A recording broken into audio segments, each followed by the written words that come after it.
Sorry guys, আসলে আমার previous রেকর্ডিংটা হুট করে অফ হয়ে গিয়েছিল, যার কারণে এখানে নতুন করে আরেকটা শুরু করা লাগতেছে। আমরা ব্যাক করি, আমরা যেখানে ছিলাম যে হ্যাঁ এই পর্যন্ত, তো এই পর্যন্ত মনে হচ্ছে যে everything is going right, but এখানে একটা প্রবলেম হচ্ছে যে এই জিনিসটা আসলে কতটুকু পর্যন্ত হয়েছে। One two and so on ছিল, then five, six, I guess seven, seven. তো ওয়ানের পরে হচ্ছে টু, আমরা ফাইভ করলাম, সরি, অ্যান্ড এখন হবে হচ্ছে আমার টু, এই লাইন পর্যন্ত। কিন্তু যদি আমি ফার্দার কোনো কিছু চেঞ্জ না করি, আমরা জানি যে যখনই আমরা লিঙ্ক লিস্টে হচ্ছে টেম্প ভ্যারিয়েবল ইউজ করব, ওইটাকে হচ্ছে মডিফাই মানে আপডেট করা লাগে।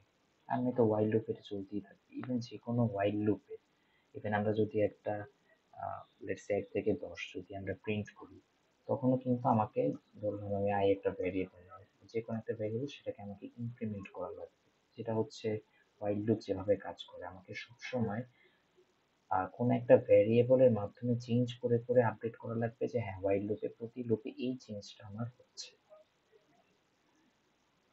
তো এই ক্ষেত্রে তাহলে আমরা যদি দেখি যে 2 এর পরে কিন্তু এখন আমার 7 দরকার, বাট এই 7টা কি হারিয়ে গিয়েছে না? কারণ এই 7 ছিল হচ্ছে আমার লিঙ্ক লিস্ট 2তে। লিঙ্ক লিস্ট 1-এ যেভাবে আমরা দেখেছিলাম যে এই 2টাকে হচ্ছে আমি স্টোর করে রাখতেছি এখানে, তার মানে আমার আসলে এই লিঙ্ক লিস্ট 2 এর এইটাকে স্টোর করে রাখা উচিত ছিল। সো আমরা এটাকে নাম দিতে পারি 1-এর মতনই, 10 2 ডট নেক্সট। আচ্ছা, আর এখন হচ্ছে মেইনলি আমাদের মোটামুটি কাজ শেষ প্রায়, এখন হচ্ছে আপডেট করার পালা। এটা একটু বিষয়টা চিন্তা করি যে টেম্প 1-এর পরে এই যে যখন এই দুইটা লাইন এক্সিকিউট হবে, অর্থাৎ ক্রিয়েট হবে, বাই দ্য ওয়ে, হ্যাঁ যেটা বলতেছিলাম, তারপরে 5-এর পরে যখন আমার পরবর্তী লাইন ঘুরে 2-তে আসবে, তখন এই 2টা আমার হওয়া উচিত কি টেম্প 1, অ্যান্ড এই 7টা হওয়া উচিত টেম্প 2, অ্যান্ড প্রতিবারই সো অন, এরকমই তো আমার আসলে ফার্দার ট্রাভার্স করতে থাকবো। তাহলে আমি বলতে পারি কিনা যে এই কাজটা, অর্থাৎ প্রতি লাইনে এই দুইটা কাজ করার পরে, মার্জ করার পরে আমার যেই জিনিসটা চেঞ্জ হবে সেটা হচ্ছে যে টেম্প 1 তার আমার টেম্প 1-এর নেক্সট নোডটা হয়ে যাবে। টেম্প 1 ইকুয়ালস টু টেম্প 1 হয়ে যাবে, অ্যান্ড টেম্প 2 ও সেম ভাবে হচ্ছে আমার চেঞ্জ করা লাগবে।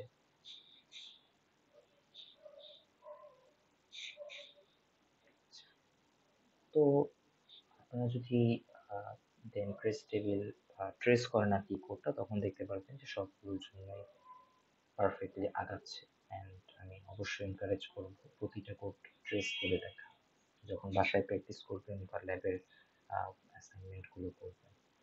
এখন মেইন সমস্যা, বা এটা খুবই আসলে ইম্পর্টেন্ট একটা জিনিস, যে আমি কি করতেছি না করতেছি, আমি কোড হয়তো সবই ঠিক লিখলাম, কিন্তু আমি রিটার্নটা করব কি? কারণ এখানে আমরা দেখতে পাচ্ছি যে বেশ কতগুলো ভ্যারিয়েবল আছে, আসলে আমি এতগুলো কাজ করার পরে কোন ভ্যারিয়েবলকে হচ্ছে রিটার্ন করব?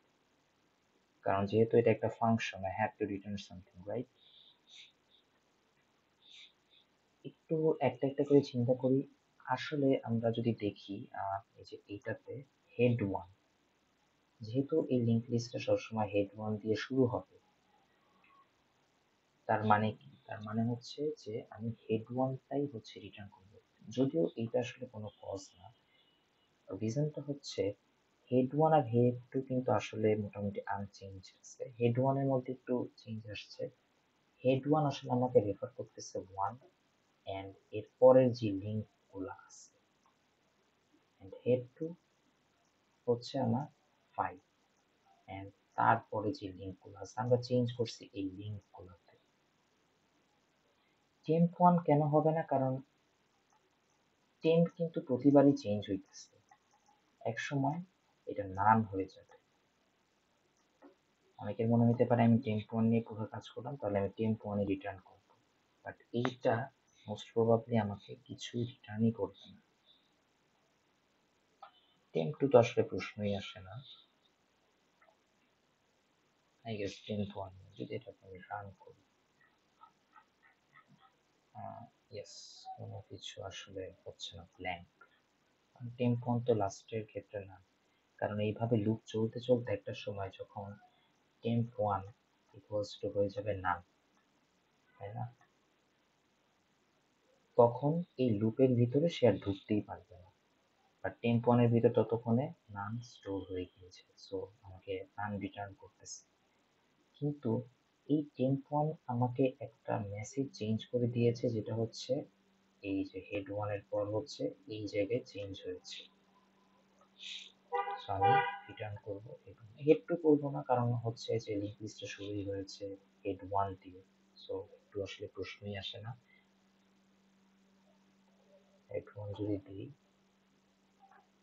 রান করি, কিছুই করছে, আমরা একটু টেক্সট এডিটরে ভালো মতো দেখি। হ্যাঁ, তো এই যে আপনারা চেক করে দেখতে পারেন। অ্যান্ড আমি অবশ্যই বলবো যে অবশ্যই হ্যাঁ, এভাবে ডিরেক্ট আর কি মাইরে দিয়েন না কোডটা, কারণ মানে হচ্ছে ফ্লেক খাবেন।